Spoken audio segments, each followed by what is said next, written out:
Nari hated the morning shift on Vesa Station. The cargo bay smelled like engine oil and alien spices, and the work never ended. She lifted another crate onto the transport sled, wiping sweat from her forehead. 5 years she had been doing this job. 5 years since she left Earth and everything she wanted to forget. The station was always busy. Aliens from 100 different worlds came here to trade. Some looked almost human. Others were so strange that Nari still stared sometimes even after all these years. The tall, crystalline Vesh moved like walking glass sculptures. The insect-like Threem clicked and buzzed in their own language. And then there were the Krath. The Krath were predators. Everyone knew it just by looking at them. They stood over 7 feet tall, covered in dark scales that seemed to absorb light. Their eyes glowed amber in the dim station corridors. They had claws that could tear through metal and teeth that made Nari think of ancient Earth tigers. Most species gave them space. The Krath had a reputation for being honorable but dangerous. Cross them, and you would not live to regret it. Nari finished loading her sled and checked her datapad. 2 more hours until her shift ended. Then she could go back to her tiny quarters, eat something that pretended to be food, and sleep. It was not much of a life, but it was hers. Nobody asked questions. Nobody cared about her past. That was exactly what she needed. She pushed the sled toward the market sector. The corridor opened into a vast space filled with stalls and shops. Hundreds of voices mixed together in dozens of languages. Holographic signs advertised everything from weapons to food to ship parts. Nari navigated through the crowd with practiced ease. That was when she saw the child. He was small for a Krath, probably young. His scales had not fully darkened yet, showing patches of lighter gray. He pressed himself against a wall, looking around with wide, frightened eyes. 3 Threems surrounded him, their mandibles clicking, and what Nari had learned was laughter. She should have kept walking. This was not her problem. Getting involved in alien disputes was a good way to end up dead. But something about the way the child trembled made her stop. One of the Threem pulled out a plasma cutter. The tool glowed blue-white, hot enough to cut through hull plating. Hot enough to kill. Nari's body moved before her brain caught up. She dropped the sled controls and ran. People scattered as she pushed through the crowd. The Threem raised the plasma cutter toward the child's face. "No," Nari shouted. She threw herself between them just as the Threem pulled the trigger. The plasma blast hit her square in the chest. Pain exploded through her body, white-hot and terrible. She heard screaming, maybe her own, maybe the child's. The world tilted sideways. Nari felt herself falling. Strong arms caught her, but they were too small, covered in scales. The child was trying to hold her up, crying in his own language. She wanted to tell him it was okay, that she chose this, but her lungs would not work. Blood filled her mouth. The last thing she saw was amber eyes looking down at her, and then nothing. Darkness wrapped around her like a blanket. Sometimes she thought she heard voices, felt hands touching her, saw lights moving above her, but nothing made sense. Time had no meaning in this place between life and death. Then slowly the darkness began to fade. Nari opened her eyes. The ceiling above her was not the white metal of a station medical bay. It was stone, dark and smooth, covered in glowing markings that pulsed with soft blue light. The air smelled strange, like incense and something wild she could not name. She tried to sit up. Her body felt heavy but whole. The pain was gone. She looked down at herself and saw she was wearing a soft gray robe instead of her work uniform. A medical pod surrounded her lower half, humming quietly. "You are awake." The voice spoke in heavily accented but clear English. "Good. We were not certain you would survive, even with our technology." Nari turned her head. A Krath stood beside her pod. He was older, his scales darker, with markings of white around his eyes. He wore robes similar to hers, but more elaborate. His amber eyes studied her with something that might have been curiosity. "Where am I?" Nari's voice came out as a whisper. Her throat felt raw. "You are on Krath Prime, the homeworld of my people," the Krath said. "I am Tail, a healer. You have been in medical stasis for 3 weeks while we repaired the damage to your body." 3 weeks. Nari tried to process this. The child. The Krath child. Is he okay? Tai-Il's expression changed in a way that Nari could not quite read. "Dae-sung is well. You saved his life. The Threem who attacked him are being dealt with according to station law." "Dae-sung," Nari repeated. "That's his name?" "Yes." Tai-Il moved closer to the pod, checking readings on a holographic display. You should know something, Nari of Earth. Daesung is not just any child. He is the youngest son of our sovereign, Kang Ji-hoon. You saved the life of a prince.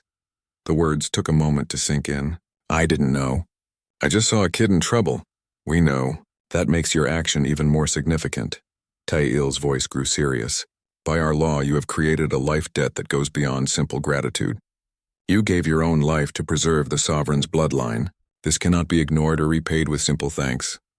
Nari felt a cold weight settle in her stomach. What does that mean? It means everything has changed for you, Tae-il said. When you are strong enough to stand, you will be brought before the High Council. They will explain what honor demands. Before Nari could ask more questions, the door to the chamber opened. A small figure rushed in, moving fast despite his young age. Daesung ran straight to her pod, his clawed hands gripping the edge. His amber eyes were wet with tears. The young Krath said something in his own language, words tumbling over each other.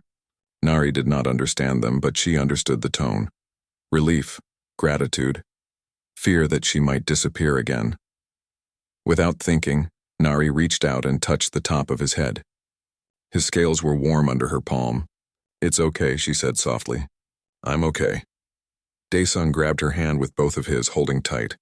He looked up at her with absolute trust, and Nari realized with sudden certainty that her life would never be simple again. She had thrown herself in front of a plasma blast to save a stranger. Now she would have to live with whatever consequences came from that choice. 2 days later, Nari stood in front of a massive door carved from black stone. Tae-il stood beside her, wearing formal robes that marked his position as court healer. Daesung held her hand, refusing to let go despite the disapproving looks from the guards. Remember, Tae-il said quietly, speak honestly. Our people value truth above pretty words. The doors opened silently. The chamber beyond took Nari's breath away. It was huge, with a ceiling so high it disappeared into shadow. Columns of the same dark stone rose like ancient trees. Glowing markings covered every surface, pulsing with that strange blue light. At the far end, a raised platform held a throne made of black metal and bone. Dozens of Krath filled the chamber. They stood in groups, watching her with glowing eyes. Nari felt like prey walking into a den of predators. She forced herself to keep walking, to keep her head up. Showing fear now would be a mistake. On the throne sat the largest Krath she had ever seen. His scales were almost black, marked with scars that spoke of countless battles. His eyes burned like molten gold. He wore armor that looked both ceremonial and functional, covered in markings of rank and honor. This was Kang Ji-hoon, the sovereign. Nari stopped at the base of the platform. She was not sure if she should bow or kneel or what, so she just stood there. Daesung pressed against her side, still holding her hand. Ji-hoon looked at her for a long moment. When he spoke, his voice was deep and carried easily through the chamber. Nari of Earth, you saved my son's life when my own guards failed to protect him. For this, I owe you a debt that can never truly be repaid. I just did what anyone should do, Nari said. Her voice sounded small in the vast space. A ripple of movement went through the watching Krath. Some seemed surprised. Others looked angry. Most would not, Ji-hoon said. Most would have walked past. Most would have considered it not their concern. You threw yourself in front of certain death for a child you did not know. This is the highest form of honor in our culture. An elderly Krath stepped forward from the crowd. She wore robes even more elaborate than Tae-il's, marked with symbols Nari did not recognize. I am Elder Hana, she announced. I speak for the council in matters of law and tradition. What the sovereign says is true. Your action triggers ancient law that has not been invoked in over 3 centuries. Nari felt the cold weight in her stomach grow heavier. What law? Hana gestured, and a holographic display appeared in the air. It showed text in Krath script that shifted to English as Nari watched. When someone saves the life of royal blood at the cost of their own, they are offered the highest honor our people can give. You are to be named regent consort, second in authority only to the sovereign himself. The words made no sense. Nari shook her head. I don't understand. I'm not Krath, I'm just a human who worked in a cargo bay. I can't be your regent or whatever. The law does not specify species, Hana said, only that the one who saves royal blood must be honored appropriately. To refuse this honor would be to declare that my son's life has no value, Ji-hoon added quietly. It would be an insult that would shame our entire people. Nari looked around the chamber. Some Krath watched her with curiosity. others with clear hostility, a few with something that might have been hope. "I don't know anything about your culture," Nari protested. "I don't know your laws or your politics. How can I possibly help govern?" "You will learn," Jihoon said. "We will teach you. But the decision has already been made by your action. The only question is whether you will accept with honor or reject us with insult." It was not really a choice at all. Nari looked down at Dae-sung, who stared up at her with those trusting amber eyes. She thought about the plasma blast, about choosing to jump in front of it. She had made her choice then. Now she had to live with where it led. "I accept," Nari said. "I don't want to insult anyone, but I'm going to need a lot of help." Jihoon stood from his throne. He was even more impressive standing, towering over everyone in the room. He walked down the steps and stopped in front of Nari. Up close, she could see the intelligence in his eyes, the weight of grief and responsibility he carried. "You will have all the help we can provide," he said. He reached out slowly, giving her time to pull away. When she did not, he placed his hand on her shoulder. His claws were careful, not threatening. "Welcome to the Krath Empire, Regent Nari." The watching Krath made a sound together, something between a roar and a cry. It echoed through the chamber like thunder. Nari realized it was their form of applause or agreement. She had just been accepted into something she still did not fully understand. Over the next few weeks, Nari learned just how complicated her new life would be. She was given quarters in the royal palace, rooms so large she could have fit her entire station apartment in the bedroom alone. Servants brought her food, clothes, anything she needed. It felt wrong. She was used to doing things herself. Tai-Il became her guide and teacher. He explained the three major factions that divided Krath society. The traditionalists believed in the old warrior codes and wanted to keep everything as it had always been. The expansionists wanted to conquer more territory and grow the empire through force. The reformists wanted to change, to work with other species and find new ways of doing things. "Each faction sees you differently," Tai-Il explained one evening as they walked through the palace gardens. "Traditionalists are angry that an outsider holds such high rank. Expansionists think you are weak and want to use you or remove you. Reformists hope you will help change our culture." "What do you think?" Nari asked. Tai-Il's expression was thoughtful. "I think you are exactly what we need, even if we do not realize it yet. Our people are stuck. We cling to the past because it feels safe. But the galaxy is changing. We must change too, or we will be left behind." Nari also spent time with Dae-sung.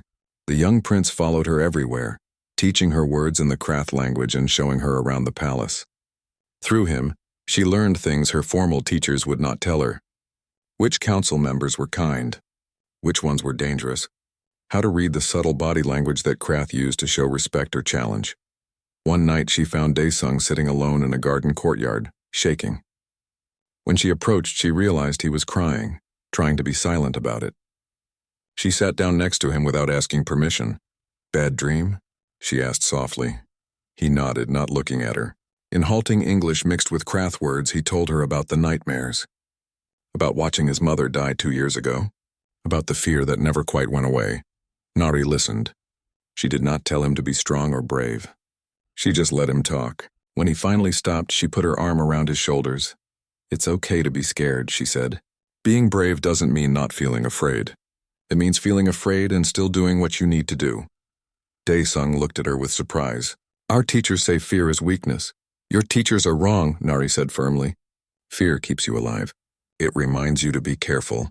There's no shame in it." The young prince leaned against her and Nari felt something shift in her chest.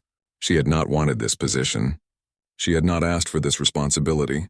But maybe, just maybe, she could do some good here. Maybe she could help this child heal in ways his own people would not allow. She looked up at the alien stars above them and wondered what she had gotten herself into. 3 months into her new role, Nari faced her first real test. A border dispute had erupted between the Krath Empire and the Vrel Dominion, an aggressive species that controlled the neighboring territory. The Vrel had attacked a Krath mining operation, killing 17 workers. The council demanded immediate military response. Nari sat in the council chamber, listening to generals argue about attack strategies. Jihoon sat on his throne, silent and watchful. As regent consort, Nari had the authority to speak, but she had been careful about when to use it. This time felt different. "Excuse me," she said. Her voice cut through the arguing. The chamber fell silent. All eyes turned to her. Some looked curious. Others looked annoyed. I've been reading about the history between the Krath and the Vrel, Nari continued. She stood up, datapad in hand. This is the 5th border dispute in 3 years. Each time we fight, people die and nothing really changes. What if we tried something different? Different? General Dongwu spoke, his voice dripping with contempt. He was the leader of the expansionist faction, a massive Krath covered in battle scars. What would a human know about settling disputes between warrior races? Nari met his gaze steadily. I know that doing the same thing over and over while expecting different results is a pretty dumb strategy. A few Krath made the clicking sound that served as their version of laughter. Dongwu's scales darkened with anger. What do you suggest? Ji-hoon asked. His tone was neutral, but Nari sensed he was genuinely curious. In human history, we had something called trial by champion, Nari explained. Instead of full war, each side chooses representatives to compete. Winner takes the disputed territory. But here's my twist. Instead of just fighting to the death, we make it a series of challenges. Combat, yes, but also strategy and endurance. Make it about proving overall superiority, not just who can kill who first. Elder Hana leaned forward. The Vrel respect strength above all else. They might accept such a challenge. It shows weakness, Dongwu argued. We should crush them completely.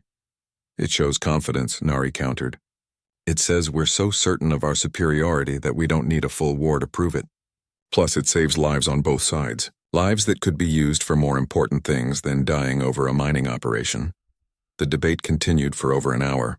Eventually, Ji-hoon made his decision. They would offer the trial by champion to the Vrel. If the Vrel refused, then they would go to war. But they would try Nari's way first. To everyone's surprise, the Vrel accepted. More than that, they seemed excited by the idea. The challenges were set for 1 month later. The night before the trial, Nari could not sleep. She stood on a balcony overlooking the palace grounds, watching the moons rise over the alien landscape. She heard footsteps behind her and turned to see Ji-hoon approaching. You should be resting, he said. Tomorrow will be difficult, I know. That's why I can't sleep. Nari turned back to the view. What if I'm wrong? What if this fails and people die because I suggested it? Ji-hoon stood beside her, close enough that she could feel the warmth radiating from his scales. You took a calculated risk based on careful thought. That is what leadership requires. Second-guessing yourself now helps nothing. Does it get easier? Nari asked. Making decisions that affect so many lives? No, Ji-hoon said honestly. It gets harder. You just learn to carry the weight better. He paused, then continued in a softer voice. You are good for Dae-sung. He smiles now. He talks about his fears instead of hiding them. I should have thanked you for that. He's a good kid. He deserves to be happy. His mother would have liked you, Ji-hoon said quietly. She believed in changing our ways and finding new paths forward. The traditionalists called her weak for it. But she was the strongest person I ever knew. Nari heard the pain in his voice. I'm sorry you lost her. So am I. Ji-hoon was silent for a moment. The council has been pressing me to formalize your position through a bonding ceremony. It would make you permanent family, not just an honored guest. Nari's heart skipped. What do you think about that? I think politics should not force decisions of the heart, Ji-hoon said. But I also think you deserve to know that such a bond would give you greater protection, greater authority. The expansionists could not move against you as easily. Is that the only reason? Nari asked carefully. Ji-hoon turned to look at her. In the moonlight, his amber eyes seemed to glow. No, but the other reasons are complicated, and you have enough to worry about tomorrow. The trial by champion took place in a massive arena built especially for the event. Thousands of Krath filled the stands, along with representatives from dozens of other species who came to watch. The Vrel brought their champions, 3 massive warriors covered in chitinous armor. The Krath had chosen their finest fighters for the combat trials. For the strategy challenge, they had selected their best tactical minds. But when the challenges were announced, Nari made a decision that shocked everyone. She volunteered for the strategy portion herself. Dongwu tried to stop her. You are not a warrior or a trained strategist. You will embarrass us. I'm the one who suggested this whole thing, Nari said calmly. I should be willing to participate. Besides, I might surprise you. The strategy challenge involved a complex simulation of fleet movements and resource management. The human and the Vrel commander sat at opposite sides of a holographic display, making moves and counter-moves. The Vrel was confident at first, using traditional aggressive tactics that had won them many victories. But Nari did not play like a Krath or a Vrel. She used strategies from human military history, tactics that neither species had encountered before. She used feints within feints, sacrificing small advantages to gain larger ones. She made moves that seemed random but were actually setting up situations 20 steps ahead. The Vrel commander grew frustrated. His moves became more aggressive, more desperate. Nari stayed calm, patient, waiting for him to make the mistake she had been guiding him toward. When he finally did, she sprang her trap. His entire simulated fleet found itself surrounded and out of resources. The arena erupted in noise. The Krath roared their approval. Even some Vrel in the audience made sounds of respect. The commander across from Nari stared at the display in disbelief. "How?" he asked in his translated voice. "How did a human defeat me?" Nari smiled. "Humans have been fighting each other for thousands of years. We've had a lot of practice thinking of new ways to win." The Krath won 2 of the 3 challenges. The Vrel took the combat trial, but the Krath victory in strategy and endurance meant overall success. The disputed territory stayed with the Krath Empire. More importantly, the Vrel commander asked to speak with Nari privately after the trial. "Your people interest me," he said through his translator. "We thought humans were prey species, weak, but you think like a predator. Perhaps we should learn more about Earth." That conversation would lead to something Nari had not expected, a diplomatic relationship between the Vrel and humanity. But that would come later. For now, Nari returned to the palace to find Dae-sung waiting for her with a gift. It was a blade, small enough for her human hands, marked with symbols she had learned meant honor and family. "You are one of us now," the young prince said. "Not because of the law, because you proved it." Nari accepted the blade with both hands the way Tai-Il had taught her. She realized he was right. Somewhere in the past few months she had stopped feeling like an outsider. This strange place, these alien people, had become her home. She had thrown herself in front of a plasma blast to save a child. Now she was fighting battles of a different kind, and winning. 6 months after becoming regent consort, Nari introduced her most controversial idea yet. She called it the healing program, and the council hated it. "You want to teach our warriors to talk about their feelings?" Dongwu stood in the council chamber, his voice full of disgust. "This is an insult to everything we are." Nari stood her ground. She had learned not to be intimidated by his size or his anger. "I want to teach them to deal with trauma so they can fight better. A warrior carrying old wounds in their mind is not as effective as one who is healed." She pulled up data on the holographic display. Charts and numbers filled the air. "Look at these statistics from human military forces. Soldiers who received mental health support had better combat performance, better decision-making, and longer careers. Ignoring trauma doesn't make you stronger. It makes you a liability." Elder Hana studied the data carefully. "These results are significant, but our culture does not acknowledge such weakness." "Then your culture is wrong," Nari said bluntly. Several Krath hissed at her words. "I've seen warriors who can't sleep, who jump at shadows, who make mistakes because old fears cloud their judgment. That's not strength, that's suffering, and it's completely preventable." Tai-Il spoke up from his position. "As a healer, I support this. I have treated many warriors whose physical wounds healed but whose minds remained broken. We have always ignored this. Perhaps it is time we did not." The debate raged for hours. Finally, Ji-hoon made a compromise. Nari could start a small pilot program with volunteers only. If it showed results, they would expand it. If it failed, she would drop the idea permanently. Nari expected few volunteers. Instead, she was surprised when over 200 warriors signed up in the first week. Many were older fighters who had suffered in silence for years. Some were young soldiers who had seen terrible things and did not know how to process them. She brought in human specialists via long-distance communication. She trained Krath healers in the basics of trauma therapy. She created support groups where warriors could talk to others who understood. It was hard work and progress was slow, but it was working. Dae-sung became one of her success stories. Working through his grief and fear, the young prince began to heal. He trained in combat but also learned diplomacy. He studied languages and cultures. He was becoming the bridge between old Krathways and new possibilities.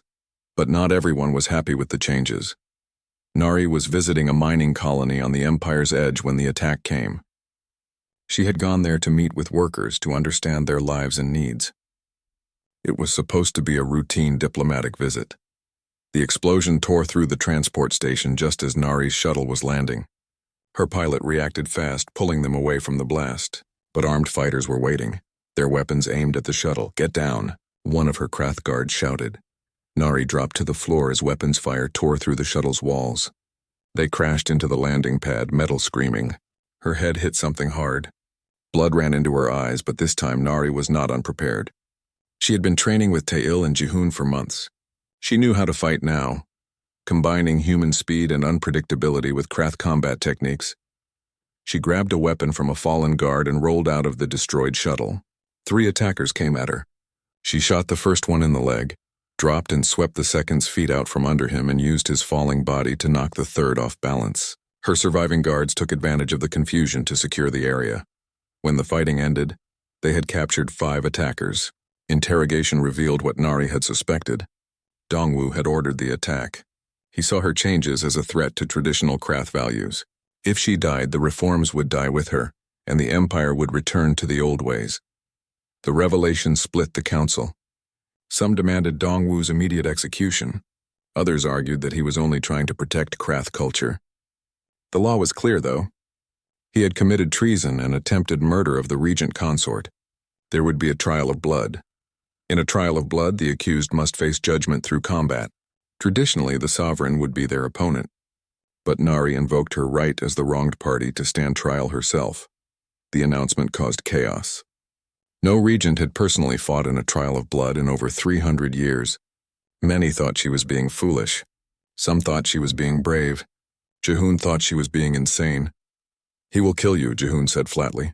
They were in the training hall late at night. "Dongwu has fought in over 100 battles. He has killed more enemies than you have years of life." "Then help me survive," Nari said. "I need to do this. If I let you fight for me, it proves what he says is true, that I'm weak, that humans don't belong in positions of power over Krath. You have nothing to prove." "Yes, I do. To them. To myself." Nari picked up a training blade. "Are you going to help me or not?" Jihoon stared at her for a long moment. Then he picked up his own blade.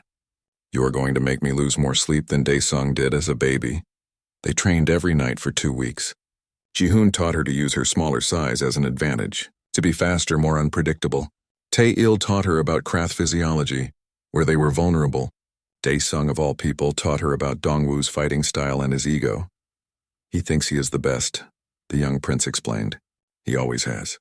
He will expect you to be afraid. He will expect you to run. Use that." The day of the trial arrived. The arena was packed with Krath from across the Empire. This was not just a trial. It was a statement about the future of their culture. Would they cling to the past, or would they accept that change was necessary? Nari walked into the arena wearing light armor designed for her human frame. Dongwu stood on the opposite side, a mountain of muscle and scale covered in battle-scarred armor. He looked at her with contempt. "Last chance to beg the sovereign to fight in your place. Human," he called across the arena. "Last chance to admit you're a traitor and a coward who attacks unarmed diplomats," Nari called back. Dongwu roared in anger. The fight began. He came at her like a freight train, his massive blade swinging in arcs that could have cut her in half. Nari dodged and rolled, staying out of range. She was faster, but he was stronger. One good hit would end the fight. She had to be smart. She had to use everything she had learned. Nari let him chase her around the arena, burning his energy while she conserved hers. She made him angry with quick cuts that barely scratched his armor. She made him overcommit to attacks that left him briefly unbalanced. Then she sprung her trap. She feinted left, and when he moved to cut her off, she dove right, coming up inside his guard. She slashed at the weak point Tae-il had shown her, behind the knee where the scales were thinner. Dongwu bellowed in pain and rage. His backhand caught her across the chest, sending her flying. She felt ribs crack as she hit the ground. Blood filled her mouth, but she got up. She always got up. Dongwu charged again, limping now but still deadly. This time Nari did not dodge. She ran straight at him, too close for him to use his blade effectively. She jammed her blade up under his chin guard, the tip pressing against his throat. They stood there, frozen. One push and she would kill him. The crowd was silent. "Yield," Nari said quietly, just loud enough for him to hear. "Or die. Your choice." Dongwu's eyes were wide with shock and rage. But slowly he let his blade fall. "I yield." The crowd erupted. Nari stepped back, pulling her blade away. She had won. But she was not done. "I spare your life," she announced loudly. "Not because you deserve it, but because the Krath Empire needs experienced warriors, even stupid ones. You will serve on the frontier, protecting our borders for the next 10 years. At the end of that time, if you have served with honor, you may return." It was mercy, but mercy with teeth. Dongwu would live, but in exile. He would have time to think about his choices, and the Empire would benefit from his skills without having him poison politics at home. Jihoon stood from his throne in the royal box. "The regent has spoken. The judgment stands." As Nari walked out of the arena, she felt something shift. She had proven herself not just with words or cleverness, but with blood and steel. The Krath understood that, respected it. She was not just the human who saved the prince anymore. She was a warrior who had earned her place. News of the trial spread across the galaxy like wildfire. A human had defeated a legendary Krath general in single combat. Other species began to reassess their opinions about Earth and its people. Humans were not just the curious newcomers anymore. They were a potential wild card, capable of both incredible compassion and frightening combat effectiveness. Human colonies received unexpected diplomatic overtures from species that had previously ignored them. Trade agreements were proposed. Cultural exchanges were arranged. The Earth government, which had written Nari off as a lost citizen years ago, suddenly wanted to claim her as an official ambassador. Nari's response was short and public. "I serve the Krath Empire and its people. Earth had its chance with me, and we both moved on. My loyalty is to those who welcomed me when I had nothing, not to a planet that I left behind." The statement caused controversy on Earth, but it inspired something unexpected. Across human space, people began talking about chosen families versus birth families. Some humans who had integrated into alien societies spoke up about their own experiences. A movement began, small but growing, of humans who chose adopted alien families over human nationalism.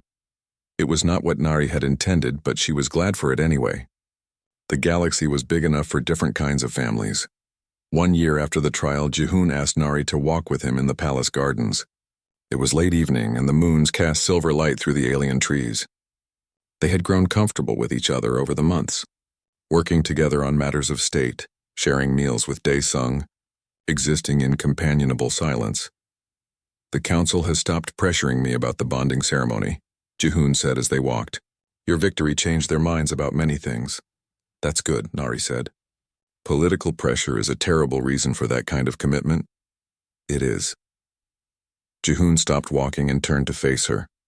"Which is why I want to ask without any political reasons involved. Nari, would you consider becoming my mate partner?" Nari's heart hammered in her chest. "Jihoon, not for politics," he continued quickly. "Not because the council wants it, or because it would strengthen your position, but because I have come to care for you deeply, because you brought light back into my life and my son's life, because you challenge me, frustrate me, make me laugh, and make me want to be better. Because I love you." The words hung in the air between them. Nari had been so focused on surviving, on learning her role, on helping people, that she had not let herself think about this. But now that he said it, she realized she felt the same way. "I love you too," she said softly. "I didn't expect to. I didn't think I could love an alien. But you're not just an alien. You're Jihoon. And yes, I'll be your mate partner, if you're sure this is what you want." "I have never been more certain of anything," Jihoon said. He reached out and gently touched her face with his clawed hand. "Careful as always. You are the bravest person I have ever known." They were married 3 months later in a ceremony that blended Krath tradition with human elements. Nari wore armor marked with both human and Krath symbols.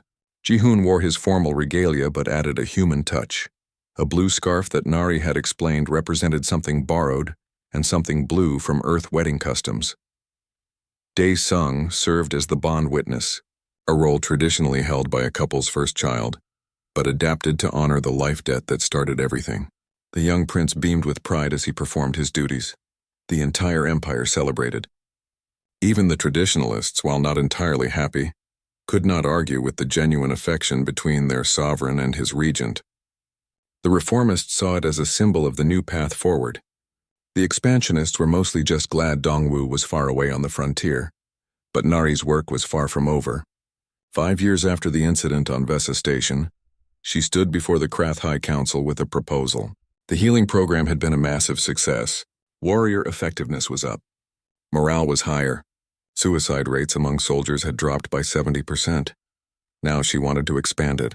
She wanted to create a diplomatic corps that emphasized cultural exchange over intimidation. She wanted to open the Empire's borders to trade with species they had previously ignored.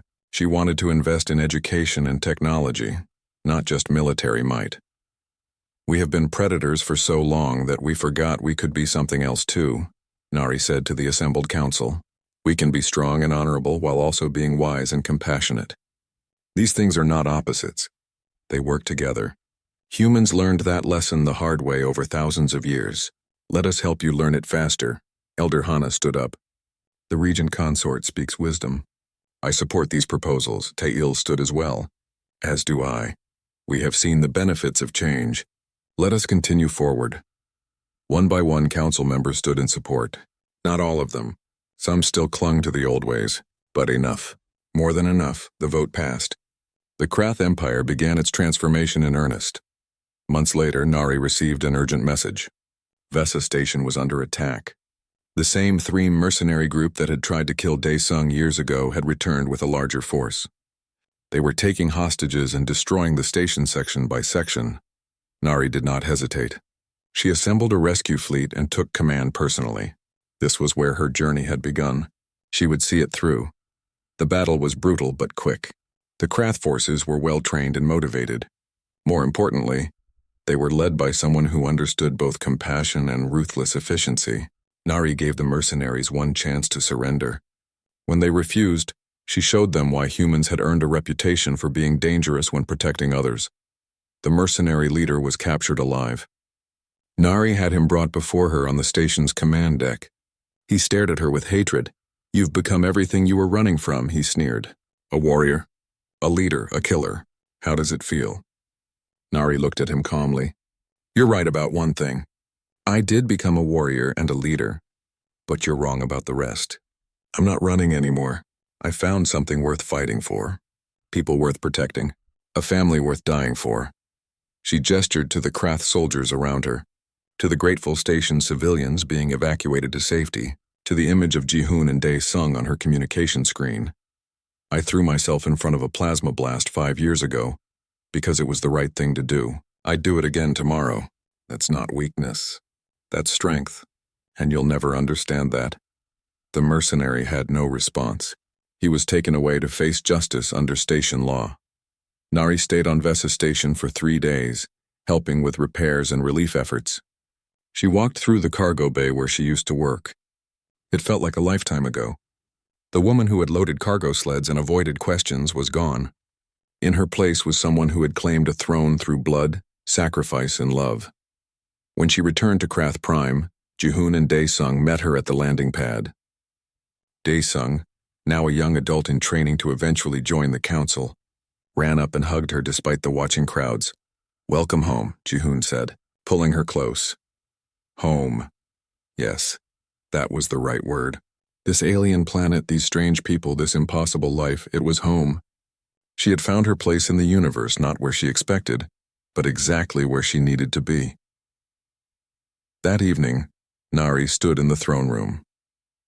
The same massive chamber where she had first been offered a position she did not want. She walked up to the regent's throne, the seat she had claimed through trial and effort. She sat down, feeling the weight of responsibility settle on her shoulders like a familiar cloak. Ji-hoon sat on his throne beside her. Dae-sung stood nearby, ready to begin his lessons in leadership. Tae-il and Elder Hana waited with reports and proposals. There was always more work to do, more problems to solve, more changes to make. But Nari smiled. She had thrown herself in front of a plasma blast to save a stranger. That single choice had led her here, to a throne she never wanted but had earned anyway. She was Lee Nari, regent consort of the Krath Empire, made to the sovereign, and the human who taught a warrior race that true strength lies not in conquest, but in the choice to fight for those who cannot fight for themselves. The girl who avoided questions and loaded cargo sleds was gone. In her place was a woman who had found her purpose, her family, and herself among the stars. She had claimed her throne, and she would use it well.